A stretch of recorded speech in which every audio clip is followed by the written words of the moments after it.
कई बार तो ऐसा होता था कि तीज त्योहार पर हम त्योहार मना रहे होते थे पर ये ऑफिस में आके काम करते थे। तुझे उनकी बहुत सारी बातें पसंद नहीं है, पर जहां तक काम की बात है ना, उनसे ज्यादा मेहनती और ईमानदार इंसान मैंने आज तक नहीं देखा। तू भी मन लगा के काम करना, घर की जरा भी चिंता मत करना, घर के बारे में जरा भी नहीं सोचना, बस पूरा का पूरा ध्यान यहाँ लगाना, समझी? सर, ये पटेल जी ने दिया। Thank you.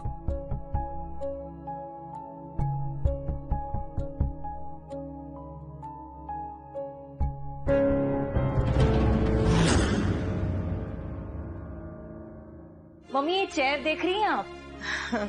ये सिर्फ चेयर नहीं है, पावर है, अचीवमेंट है और एक बहुत बड़ी जिम्मेदारी।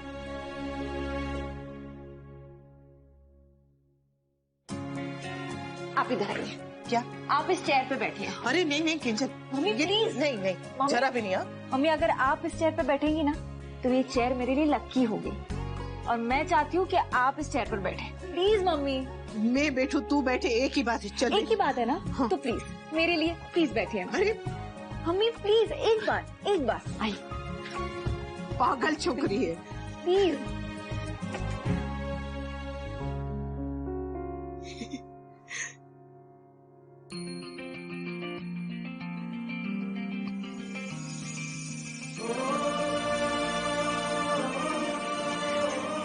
बस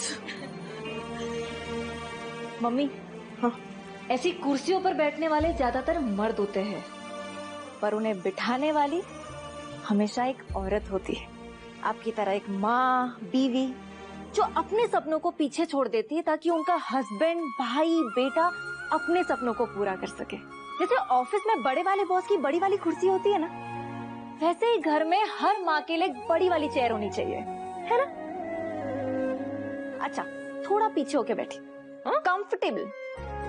मम्मी प्लीज थोड़ा पीछे जाइए ना। बैग निकाल।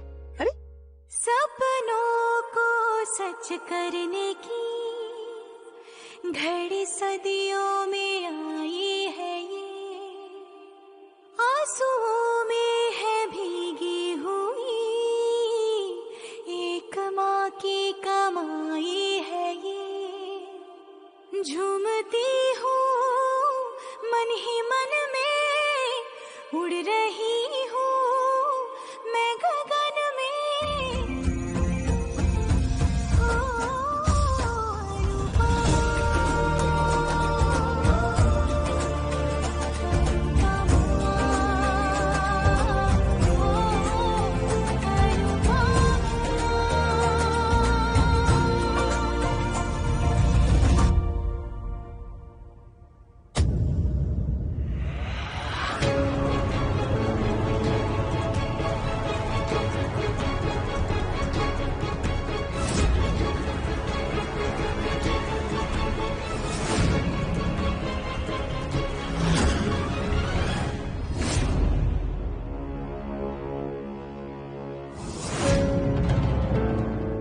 Dare you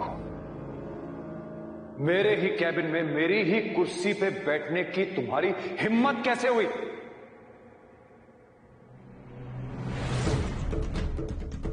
this is my cabin. मेरे घर पे कब्जा जमा के तुम्हें चैन नहीं पड़ा जो अब तुम किंजल के जरिए मेरे कैबिन पे कब्जा जमा रही हो? आखिर चाहती क्या हो तुम दोनों साथ?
सास बहू मिलके मेरी जिंदगी नर्क करने पे क्यों तुली हो?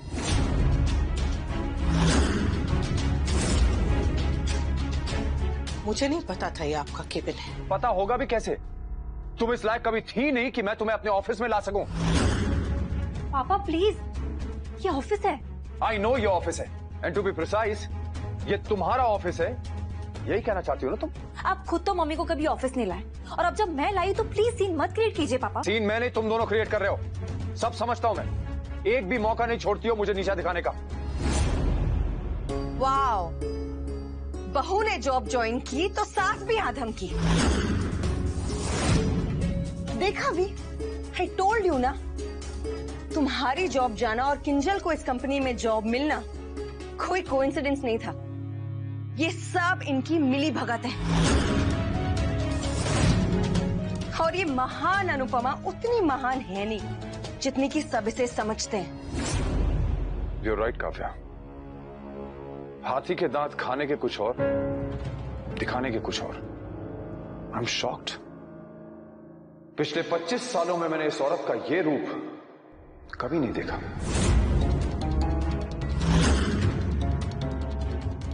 एक तो आकर मेरी कुर्सी पे बैठ गई, ऊपर से ये नाटक कर रही है कि इसे ये भी नहीं पता कि ये मेरा कैबिन है। अरे यहां पे दरवाजे पे साफ साफ मेरा नाम लिखा हुआ है, वनराज।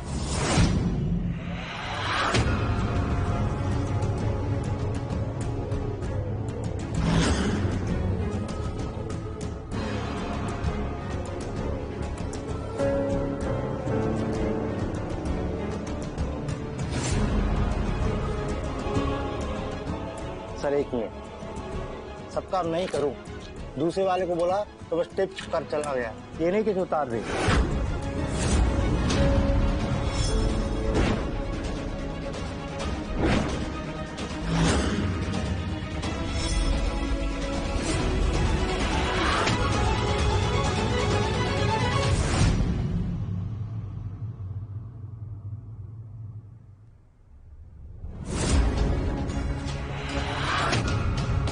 अगर मैं ना हूं तो इस ऑफिस में 2 दिन में ताला लग जाएगा।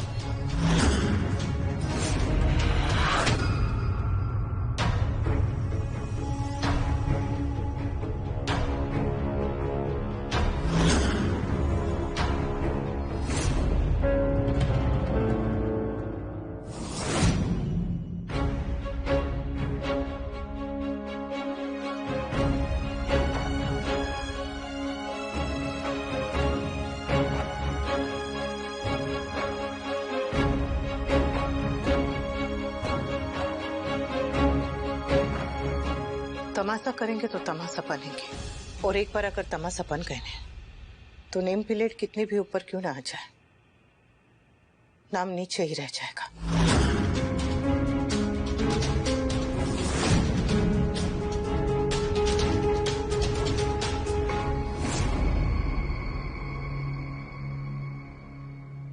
आपकी नौकरी जाने का दुख मुझे भी है। दुनिया में यही तो एक रिश्ता था जिसके साथ आप ईमानदार थे। नौकरी गई, बुरा हुआ, पर आपकी नौकरी जाने के लिए मैं जिम्मेदार नहीं। आप दोनों को यही लगता है ना कि ये सब मैंने करवाया है। मैं, जिसे आप अनपढ़ कहते हैं, जिसे आप गंवार कहते हैं, जिसे आप 25 साल में एक बार भी इस ऑफिस में नहीं लाए, जिसने आज तक इस ऑफिस की बिल्डिंग का दरवाजा तक नहीं देखा, उसने आपको इस ऑफिस से हटाकर अपनी बहू को यहाँ बैठा दिया। ना आपकी नौकरी मेरे वजह से गई और ना ही किंजल को मेरी वजह से नौकरी मिली।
आपने जो खोया वो आपका भाग्य था, और किंजल ने जो पाया वो उसकी काबिलियत।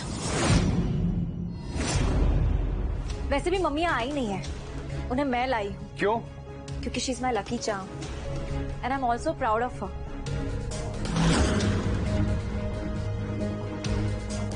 सर, ये मेरा कैबिन है, ये मेरी कुर्सी है, इसलिए मेरी मम्मी जब चाहे इस कैबिन में आ सकती है और जब चाहे मेरी कुर्सी पे बैठ सकती है। एनीवे, आप इस कैबिन में जरूर किसी काम से आए होंगे। Please go ahead, I have no issues.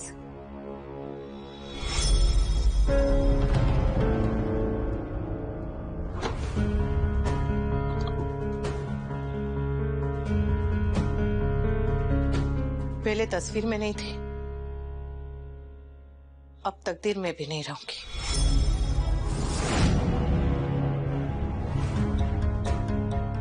कहने से क्या फर्क पड़ता है? ना होने के बाद भी तुम बार बार मेरी जिंदगी में लौट के आ जाती हो।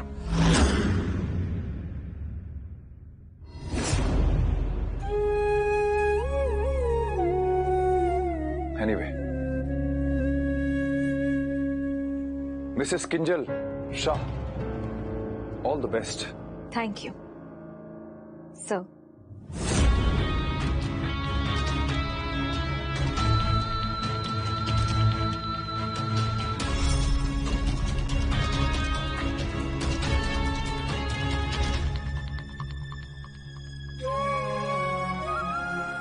मम्मी, ये सब कब ठीक होगा?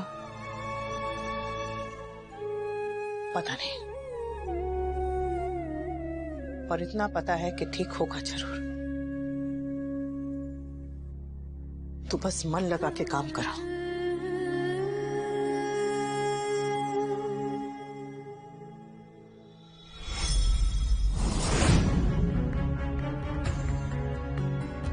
अरे, नेम प्लेट तुमने खुद निकाल ली। वैसे मैंने प्यून से कहा ही था।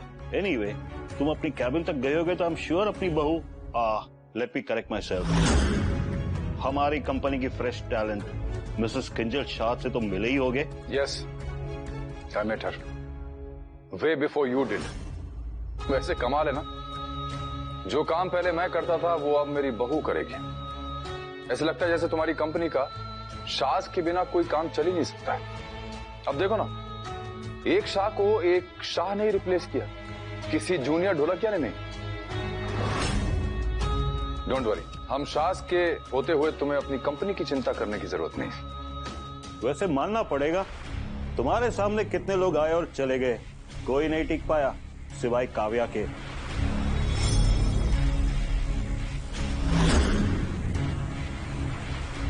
इनफैक्ट तुम भी आउट हो गए, लेकिन काव्या अभी भी इस कंपनी का हिस्सा है।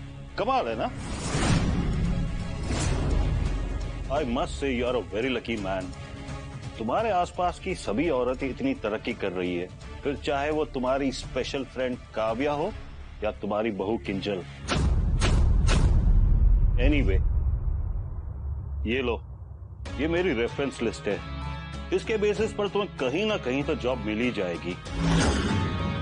आई मीन, इस कंपनी के लिए तुमने तुम्हारी लाइफ के इतने सारे साल दिए, ऑफ कोर्स उसके बदले में इतना तो कर ही सकता ना तुम्हारे लिए।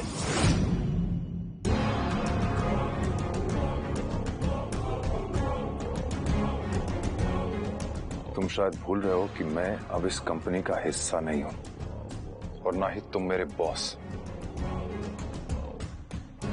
तो पोस्ट का लिहाज मुझे करना नहीं है, और तुम्हारी उम्र का लिहाज करने लायक तुम नहीं हो।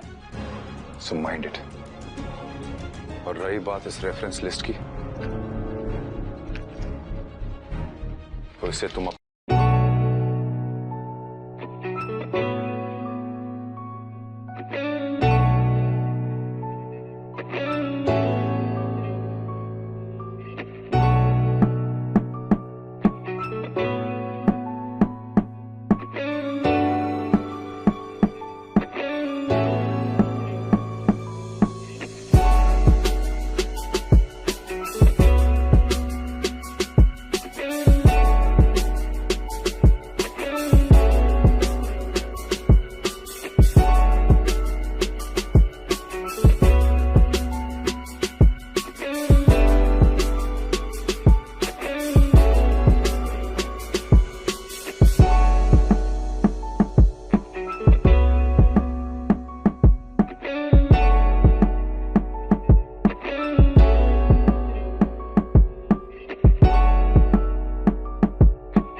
बहुत जल्द तुम्हें इसकी जरूरत पड़ेगी, क्योंकि मैंने अभी सिर्फ ये कंपनी छोड़ी है, कॉर्पोरेट वर्ल्ड नहीं।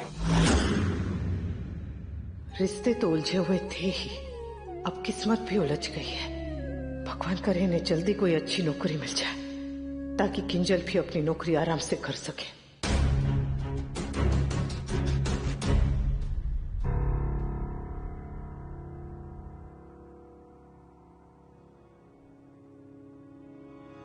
Nandu, Nandu, summer please knock करके आया करो यार, वरना किसी दिन ना हार्ट अटैक से मैं मर ही जाऊंगी। ओए, मेरे नंदू के बारे में ऐसा कोई नहीं बोल सकता है, खुद नंदू भी नहीं। By the way, this is for you. ये क्या? अब कौन सी लॉ ऑफ अट्रैक्शन की नॉट सो सीक्रेट बुक लेके आए हो? अरे देखो तो।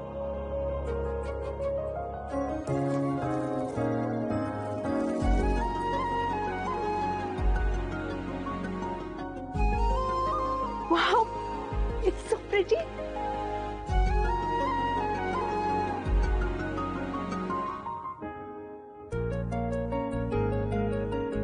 ये सब तुम्हारी डायरी खत्म होने वाली थी ना, तो नए साल में नई डायरी। साल खत्म हुए 1 महीना हो चुका है समर। जब जागो तभी सवेरा। और एक बात, मैं चाहता हूं कि तुम सिर्फ डायरी नहीं, डायरी लिखने की वजह भी बदलो।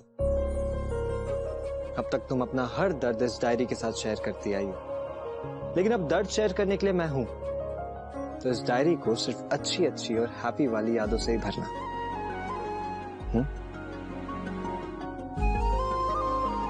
हैशटैग सनन नहीं भी लिखोगी तो चलेगा, पर जो भी लिखो ऐसा लिखना कि इन फ्यूचर अगर तुम उसे पढ़ो, तुम्हारे चेहरे पे एक अच्छी सी स्माइल आ जाए।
As you all know, company की नई पॉलिसी के अकॉर्डिंग अब से हमारे सभी नए प्रोजेक्ट्स पर हम न्यू टैलेंट को अपॉइंट करेंगे। And I am happy to announce हमारे समर 2021 प्रोजेक्ट की प्रोजेक्ट हेड होगी Mrs Kinjal Shah.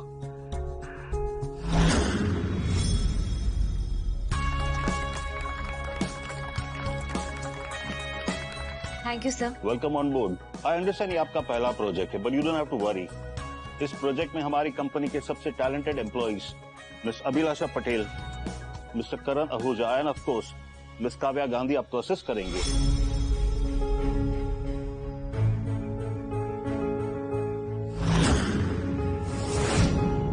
So all the best to all of you and specially to you. Thank you sir. Good luck, see you.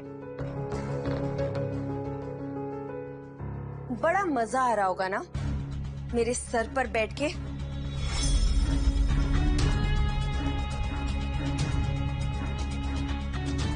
But let me make one thing very clear to you. Just because तुम्हें वनराज की position मिल गई है as the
project head, इसका मतलब ये नहीं है कि तुम मेरी बॉस हो। मिस गांधी, ये ऑफिस है। बेटर होगा हम ऑफिस में ऑफिस के डेकोरम को फॉलो करें। आप टैलेंटेड है और एक्सपीरियंस्ड है and I totally respect you for that and I am sure आपका मेरी टीम में होना हमारे प्रोजेक्ट के लिए काफी फायदेमंद होगा। So let's just concentrate on our project. मैं अपने प्रोफेशनल लाइफ और पर्सनल लाइफ को अलग रखती हूँ और आपसे भी सेम ही चीज एक्सपेक्ट करती हूँ। So let's not bring up personal issues into our profession. Team है तो टीम की तरह काम करते हैं। नो वे, मैं मिस्टर ढोलकिया से बात करके अपनी टीम चेंज करवा लूंगी। Whatever you like, Kavya. But in case अगर ऐसा नहीं हो पाता है तो जो बात मैंने अभी अभी कही है, just keep that in mind. जो वो मटके के पास कोने में धूल अभी भी वही की वही है। साफ कर बराबर। ये दूरबीन से मुझे साफ नजर आता है। वहाँ दूरबीन से नहीं, यहाँ नजदीक आके देखिए, सब एकदम अच्छे से साफ किया है मैंने। हाँ, तू तो चाहती है कि मैं चैन से झूला भी ना झूलूं। हाँ तो झूलिए ना आप चैन से झूला, और मुझे भी चैन से काम करने दीजिए बा। बहू है तो बहू है, अब तो ये भी मेरे साथ जबान लड़ाने लगी है। जीजा जी, आज का अपना मैटरनी शो शुरू। शो का नाम लीला की लीला। वाह, मैं आ गई।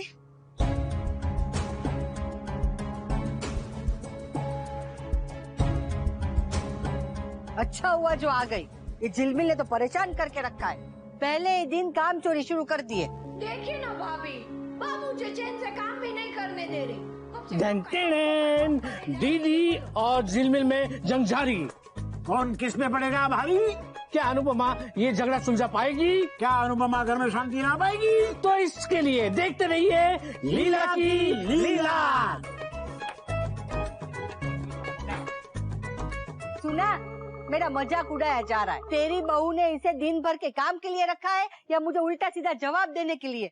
एक तो मेरे बेटे की कुर्सी छीनी, ऊपर से इसे मेरे सर पे बिठा दिया।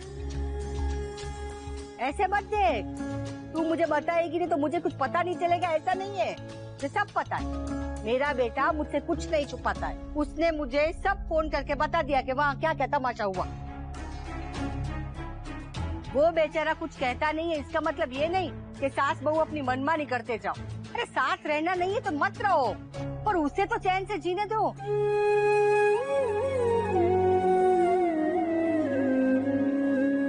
जीवा,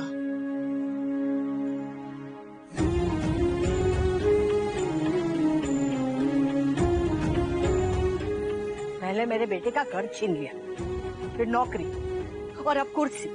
सास बहू दोनों मिलके मेरे बेटे के पीछे पड़ गए।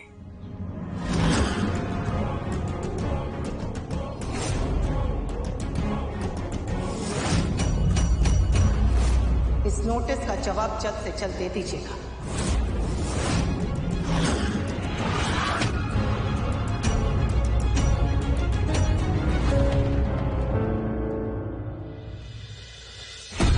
जवाब देना होगा, करारा जवाब।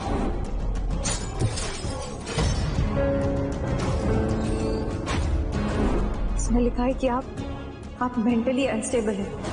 अब ये मत कहना कि तुम दिमागी रूप से बिल्कुल ठीक हो। तुम भी जानती हो कि तुम मेंटली अनस्टेबल हो, मानसिक रूप से बीमार हो।